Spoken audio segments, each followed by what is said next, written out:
This isn't your average classroom, but the lessons taught here are just as important. These kids are taking part in a surf safety program run by the Surf Lifesaving Association. You've probably seen this yellow and red uniform before.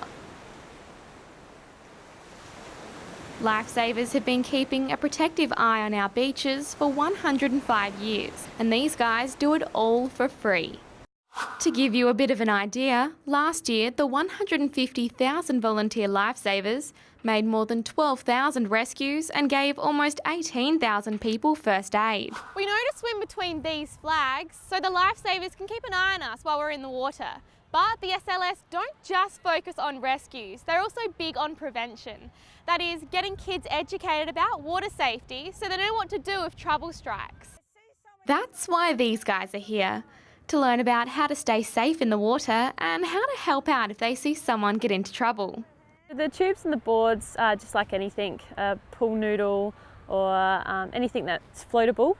To give the kids exposure to using these things in case of a rescue and to make it fun and to open their minds up to different scenarios is the way to go.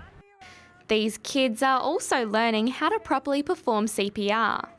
CPR stands for cardiopulmonary resuscitation. Cardio meaning heart, pulmonary meaning lungs, and resuscitation meaning revive. It's used to bring back someone who stopped breathing. So first was our danger, so we want to check for danger. First, you need to check for danger. So you want to go towards... Next, call for help. Move them into the recovery position and clear anything out of their mouth that might be blocking their airways.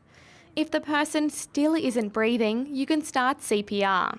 Give them 2 rescue breaths into their mouth, followed by 30 compressions on the lower half of their chest. It's always important for them to know also, like if mum or dad collapses in their house, they know what to do. And also making sure that it's important that they send for help and call an ambulance.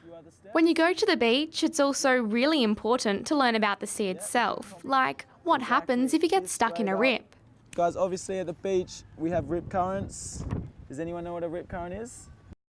Rip currents are strong movements of water that can pull you away from the beach and out to sea.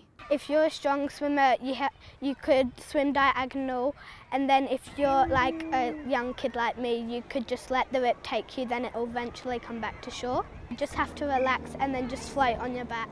The training's over for today, but Harrison has one more important point to remember. You should always swim with a friend, because if you swim by yourself it's very dangerous, because if you get stung or bit by anything, no one will notice you, and if you have a friend, they can tell your parent or your friend to come and save them.